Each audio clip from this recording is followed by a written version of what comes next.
Менің ең büyük ниетім, yanımda çok torunlarım olsun da, олар да тек ватанда yaşasın. Umumen, hepsi kadınlar bita olsunlar. Birinciden soy-soplарым сак-селемет olsun. En büyük arzumum bütün milletimiz Kırım'da toplasın. Mında tıç yaşasın.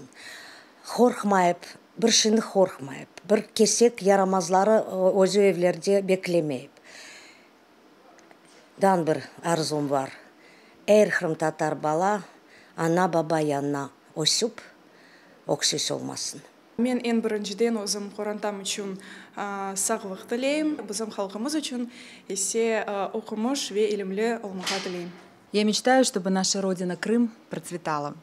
Я мечтаю, чтобы наш народ вершил судьбу нашей родины.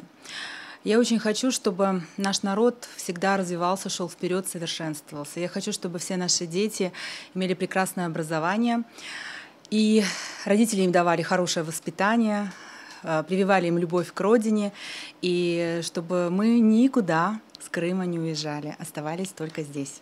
Менің арзум еумыдым әр заманы. Тек Қырым ақында ерламақ, тек Қырымда яшамақ. Ве Қырымның сербеслігіні, Қырымның parlaq olğanını görmek. Kırım dünya yüzünde böyle bir meşal, belli bir nokta ve bu nokta her daim parlaq olğanını isterdim. Чтобы сохранялась наша архитектура, развивалась наша культура, традиции и, конечно, чтобы образование. Вот, потому что моя маленькая дочка, которая пойдет в этом году в школу, мечтает о крымско-татарской школе. И мы хотим, чтобы этих школ было не одна, а в каждом городе как минимум по 10. Прежде всего гармония.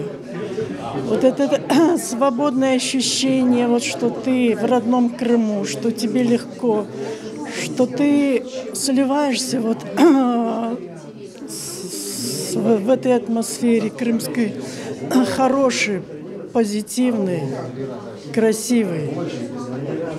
И ощущение того, что это вот твоя земля, чтобы оно всегда присутствовало, что это твои корни здесь. Но это самое высокое чувство.